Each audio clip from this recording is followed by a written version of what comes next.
How can options work for a long-term investor? Can a buy and hold investor benefit from options? If you're a long-term investor, you're doing it right, in my opinion. Your core strategy is to buy great companies at a great price below their true value and then hold them for a very long time as they appreciate, maybe forever, or until a better opportunity comes along. This strategy depends on you being a good stock picker. A good goal is to own a set of stocks that do better than the major indices over the long term. Options are a different animal. You can't hold them forever. Most exist short term, less than a month or two. They, by definition, have an expiration where they either expire worthless or get assigned at their strike price. I'm assuming you already know a little about options, so I won't be explaining the basics. And I'm not a financial advisor. This isn't financial advice. Make your own decisions. This is just a description of how a long-term investor could use options to supplement her returns. Please consider liking and subscribing if you like this content. So, how could a long-term investor use a short-term instrument like options? They seem incompatible, one being long-term and one being short-term. I believe they can be compatible. You can increase and smooth out your returns by selling options. One of the biggest factors affecting your long-term results is your entry price. Selling puts to enter a position helps you lower that entry price. Selling covered calls also lowers your cost basis. Or you could consider your covered calls as a bump to your annual yield. Your yield normally comes from dividends, but can be substantially increased by using covered calls. Just don't double count. It either lowers your cost basis or increases your yield, not both. So you can collect some extra money by entering into your positions by selling aggressive puts and get some extra yield by selling conservative calls once your puts are assigned. To reiterate, sell aggressive cash secured puts and sell conservative covered calls. Let's dive a little deeper on each. Selling puts. Do you recognize this guy? Selling puts is a strategy Warren Buffett sometimes uses to enter into his positions. Once you identify a stock you want to own around its current price, you can start building your position by selling some puts on it. You'll set a strike price a little below the current price at whatever DTE and delta works for you. I like selling puts at around 40 delta, so I have roughly a 40% chance of getting assigned. Again, I'm hoping I get assigned because I want to own the stock. But if I don't get assigned, I can take some comfort in just making a nice return on the premium. You can start small and give yourself some room for selling more puts if the price drops further. Again, you want to get assigned on your puts because you want to own the stock of this company for the long-term price appreciation. And this depends on you picking superior stocks. Selling and rolling calls. This is the other half of the equation. After getting assigned on your puts, you'll start selling covered calls on the stocks you were just assigned. Assuming your thesis on the underlying stock hasn't changed, you still like it, then you'll want to avoid your positions getting called away until they are above your guess at their intrinsic value or until a better opportunity comes along. So you'll want to sell your calls at conservative delta values.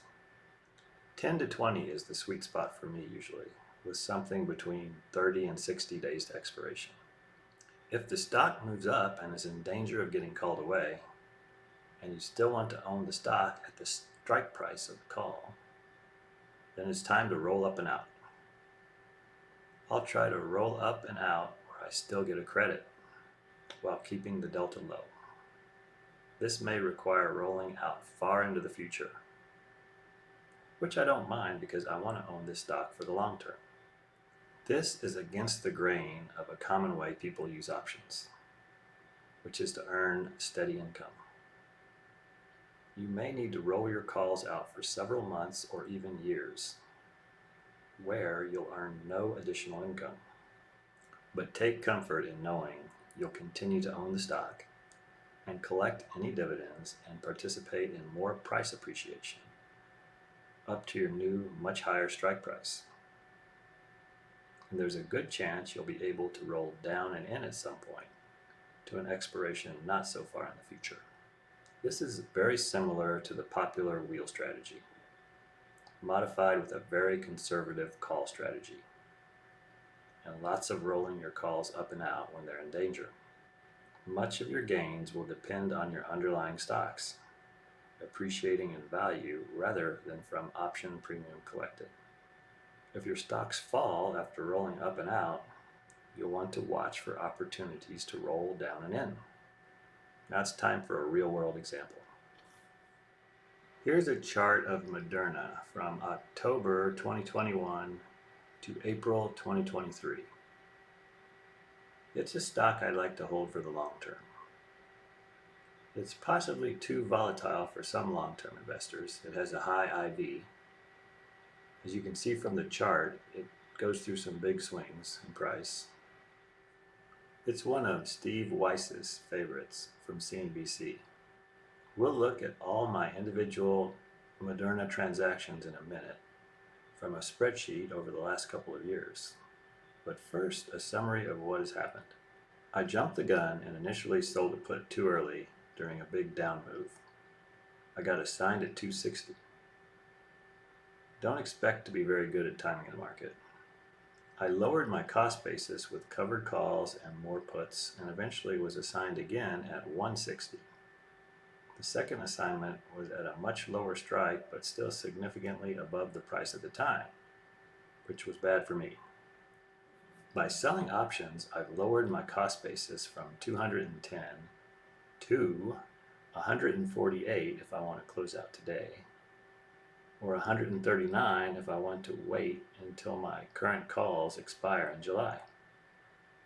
This is below the current price as of today, which is 143 or 144. It's turned it from a significant loser into about a break-even. MRNA's high IV has really helped collect a ton of premium. If this had been a stinker that continued to fall, I would have gotten killed with all the puts I sold. But I had confidence in Moderna's balance sheet. They've got a huge pile of cash from COVID, and I believe in their platform for future drugs and vaccines, which gave me the confidence to sell lots of puts and strangles and continue to roll my calls to avoid getting called away. Now let's take a look at all the transactions. This is going to be a bit wonky and ad hoc, so bear with me. So as you can see, in October of 2021, I started getting interested in Moderna. And I dipped my toe in by selling a put at 320. Very short term. October 1st, it expired October 8th. I got cold feet and got out early. I made 50 bucks. So then a couple months later, I sold another put after Moderna had dropped more. I got $18.50 premium. But unfortunately, I got assigned at 260. Ouch. But with the 18.5 premium plus the $50 I made earlier, my cost basis was 241. So then I put a strangle on by selling a call on 100 shares I just got assigned, and I sold 2 more puts down at 150, and then a week later down at 135. Made tons of premium, 10 and 9 and 4, so I made like $23 premium there. And I rolled the 135 to another 150 put about a month later and made another $7.50 premium. Then I rolled my covered call for more premium after closing the put, one of the puts for a penny. Made another $4 premium on rolling the call. And then I rolled up the put for another $10 premium to 160.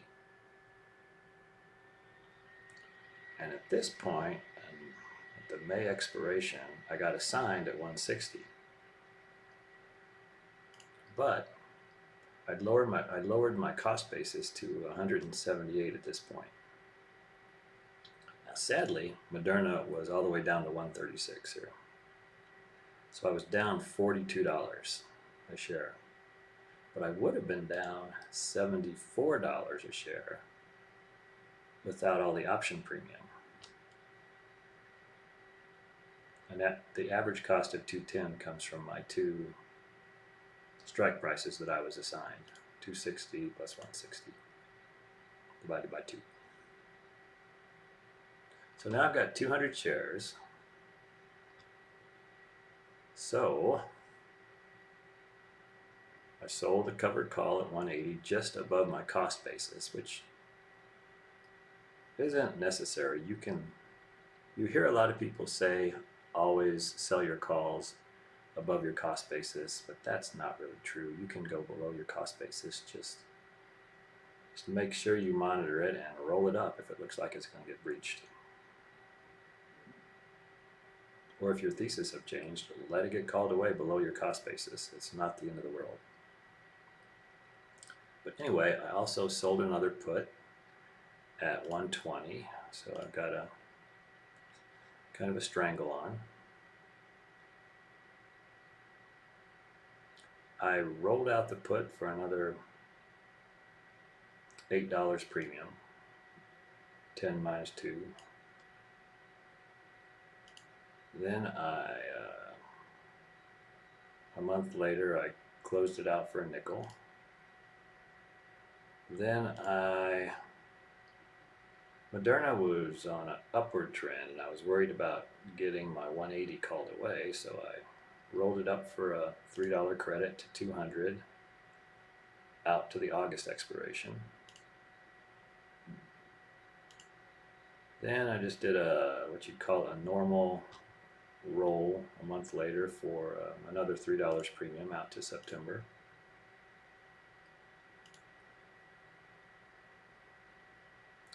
Then Moderna took a downward move, so I rolled it down for another $3 premium a couple weeks later. And I sold some more puts for a more strangling premium. I made about 18 minus 9. I made about another $9 premium doing that. But that was only on one, so it would only lower my cost basis by 4.5. So Moderna continued to go down, so I rolled down for another $4 premium all the way out to November. And here I closed my last put for $2, which I sold for $11. So I made $900 on that one. And at this point, I've got my cost basis down to 152. But I do have that call open still, so to close it out right at this point would have the cost basis would have been a little bit higher. Anyway, then Moderna started going up again, so I rolled all the way out to January for a small credit, just over $100, or just over $1. Then it continued to go up, so I rolled it all the way up to 200 and all the way out to March, and we're still back in November, so that's 4 months into the future. But then it continued to go up. So I had to roll it way out because I was getting scared it was going to get called away. So I rolled it all the way out to 13 months in the future. Like it was December 2022 now. I rolled it all the way out to January 2024, but I got the strike all the way up to 250. And I felt pretty good about that. If it needed to get called away next January, then I was fine with that, 13 months away. But notice this option was worth $7,500 at this point. So my cost basis was down to 142 if I waited all the way to January 2024. If I wanted to close out today, my cost basis had gone up to 183 with Moderna moving up against my covered call. So then, fast forward about 2.5 months into the future, and that call had gone from being 7,500 all the way down to 1,068. So I closed that and rolled it down to 210, expiring in October. So I shaved off 3 months, but I had to take the strike 40 points lower. But that's an example of rolling down and in to move your expiration not so far in the future if the stock falls. Then Moderna continued to fall, and this is where I'm at right now. I rolled it down from 210 down to 180, expiring in July. I had my cost basis down to 139 at that point if I wanted to wait until the July expiration.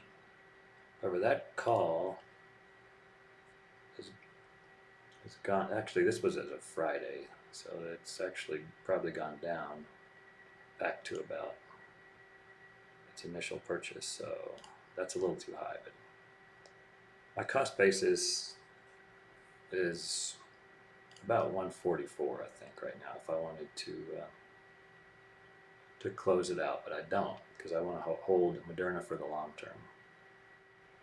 Anyway, I hope that wasn't too confusing of a mess and you were able to get something out of it. My adventures in Meta would make for another interesting video. I've had to roll out my positions all the way to December 2025 with Meta's big move up lately. But at least I have the strike $50 above my cost basis if held to expiration. Don't be fooled into thinking this is easy or a sure thing. It's not. It's very easy and common to lose money if you pick bad stocks or mismanage your options or just have some bad luck. And that's a wrap. Hope you enjoyed it. If so, please like and subscribe and comment on the content.